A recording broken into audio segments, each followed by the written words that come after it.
حضرت سیدنا عمر فاروق، سب بولیے رضی اللہ تعالی۔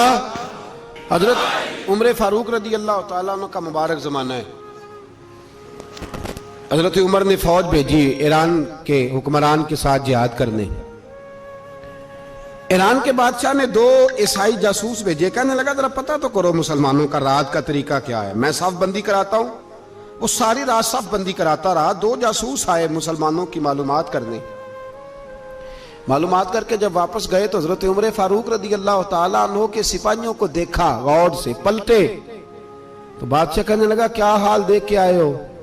کہنے لگا سارے مسلح پہ بیٹھے ہوئے ہیں، جتنے گھنٹے ہم وہاں رہے ہیں مجاہدین مسلح پہ رہے ہیں، یوں لگتا ہے جیسے ان کا دنیا داری سے کوئی تعلق۔ اور کہنے لگے بادشاہ کوئی ایسی طاقت ہے جس کو وہ بلا رہے تھے، کوئی ایسی قوت ہے جس کو وہ پکار رہے تھے، ہمیں بھی وہاں کھڑے ہو کے محسوس ہوتا تھا کہ ہاں کوئی ہے جو آ جائے گا ان کی مدد کے لیے، کوئی ہے جو پہنچے گا ان کی مدد کرے گا۔ ایران کا بادشاہ کہنے لگا مجھے سمجھ آ گئی ہے، وہ جسم کی طاقت سے ہی نہیں لڑتے، وہ کوئی غیبی طاقت ہے جس سے وہ لڑتے۔ بھائی وہ غیبی طاقت بھی تو ہمارے پاس ہم نے ناراض کر لیا نا، وہ بھی تو نہیں نا، مسجد کا رخ بھی تو کوئی نہیں۔ اور میں نے پچھلے جمعے بھی کہا تھا، پھر کہتا ہوں، وہن ہو گیا امت کو۔ نبی پاک نے فرمایا امت کو وہ کیا ہے، دنیا سے محبت ہو گئی ہے، موت سے کراہت ہو گئی ہے، وہن ہے۔ صحابہ کرام کو موت سے بڑا پیار تھا، موت سے بڑی محبت کر، ہماری طرح نہیں وہ کہتے تھے مریں گے تو منو مٹی، تو وہاں ٹھیک ہے عذاب قبر حق ہے، لیکن میں کہا کرتا ہوں سالوں کے بعد جو پردیس سے ماں کے پاس آئے، ماں اسے عذاب نہیں دیتی، اس کا ماتھا چوما کرتی ہے۔ اور بھائی جو رب کریم کی بارگاہ میں جائے گا تیرا کیا خیال ہے، گل سڑ جائے گا؟ مدینے والے حبیب نے فرمایا قبر المومن روضۃ من ریاض الجنہ، فرمایا میرا مومن جب قبر میں جاتا ہے تو اللہ جنت کے سارے دروازے کھول دیتا ہے، وہ تو اللہ کی رحمت میں پہنچتا ہے۔ کون کہتا ہے مومن مر گئے، وہ تو قید سے چھوٹے اپنے گھر گئے۔ کون کہتا ہے قبر میں عذاب ہے تو صرف عذاب ہی ہے، ہاں مجرم کو سزا ملے گی، لیکن مومن ہمیشہ جہنم میں، وہ بالآخر جنت میں جائے گا، بالآخر جنت میں جائے گا۔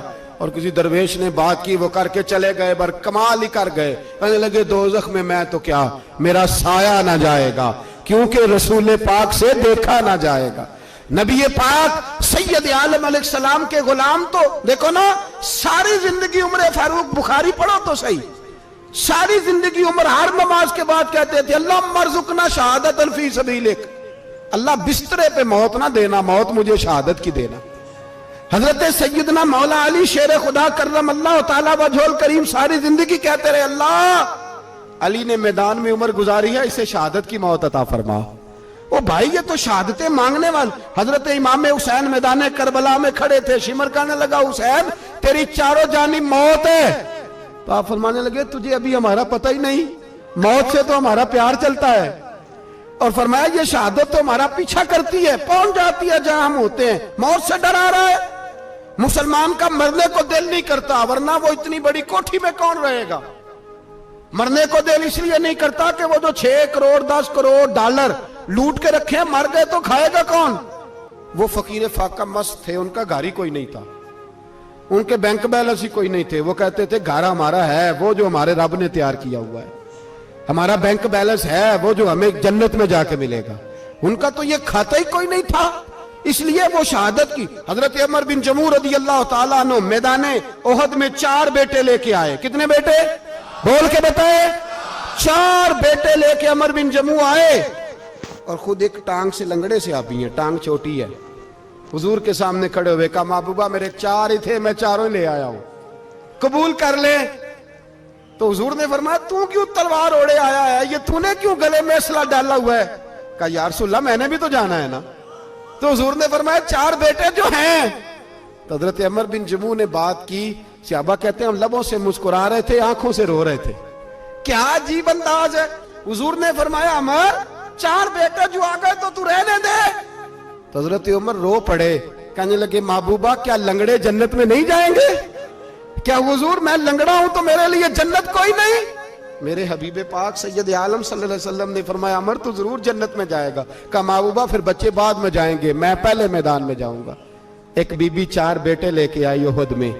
کہا محبوبہ کل کمائی تھی میں لے آئی ہوں, میرے پاس کوئی اور شے ہوتی تو میں بچا کے نہ رکھتی.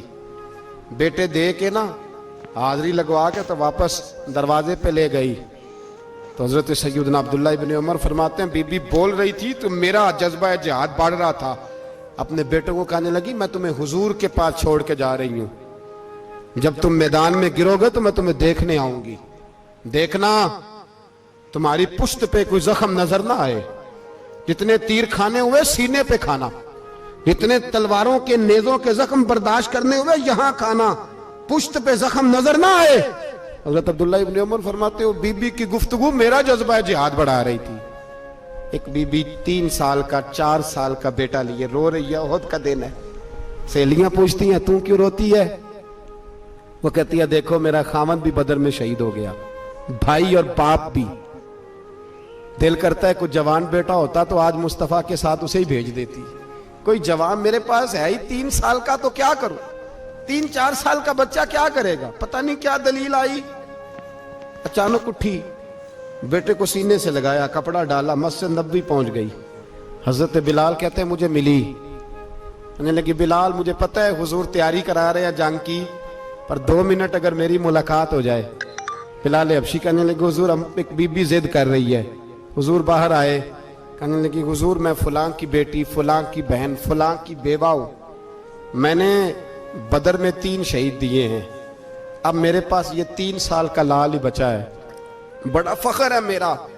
لوگ مجھے شہید کی بیوہ, شہید کی بیٹی, شہید کی بہن کرتے. دل کرتا ہے شہید کی اماں بھی کہیں جاؤں تو میرا بیٹا لے لیں. سیدنا بلال کہتے ہیں حضور مسکرائے, کہنے لگے یہ 3 سال کا نونہال کیا کرے گا؟ کہتے ہیں اماں کا عجیب جذبہ ہے. کہنے لگی محبوبہ سنا ہے اسلحہ بھی تھوڑا ہی ہے, ڈھالیں زیادہ کوئی نہیں, میرا بیٹا ساتھ رکھ لیں, جب آپ کی طرف کوئی تیر آیا نا تو میرا بیٹا ڈھال کے تو اس کو ڈھال بنا کے آگے کر دینا. محبوبہ ڈھال تو بان ہی سکتا ہے نا. حضرت بلال فرماتے ہیں مصطفیٰ کریم نے فرمایا جا میں نے قبول کیا, قیامت کے دن بیٹا گھر لے جا, جب تیرا نام پکارا جائے گا تو شہید کی اماں کہہ کے پکارا جائے گا, جا تو گھر لے جا. کہتے ہیں چلتے چلتے ایک غریبنی اور آ گئی, اتنی سی اٹی بان کی, اتنی سی. بلال حضور سے ملاقات ہو جائے گی. نبی پاک آ گئے تو کہا محبوبہ یہ غلبہ اسلام میں میرا بھی حصہ ڈال لے. حضور نے فرمایا یہ کیا ہے؟ کہنے لگی حضور خامد فوت ہو گیا, اولاد اللہ نے بے نیازی سے دی نہیں, سویرے چرخہ کاٹ کے رزق حلال کھاتی ہوں, میرے پاس نا یہ اتنا سا بان ہے, ایک گھوڑے کی لگام بن جائے گی. محبوبہ حصہ تو ڈال جائے گا نا دین کے لیے, میری قبولیت ہو جائے گی. میرے حبیب نے ہاتھ اٹھائے اور دعا مانگی, کہے اللہ جتنا تو میدان کے مجاہدوں کو اجر عطا فرمائے اتنا اس غریبنی کو بھی عطا فرمانا, اتنا اسے بھی دینا. بھائی یہ جذبے تھے, یہ رنگ تھا امت مسلمہ کا, اس لیے کافر گھر میں بیٹھ کے کامپا کرتا تھا.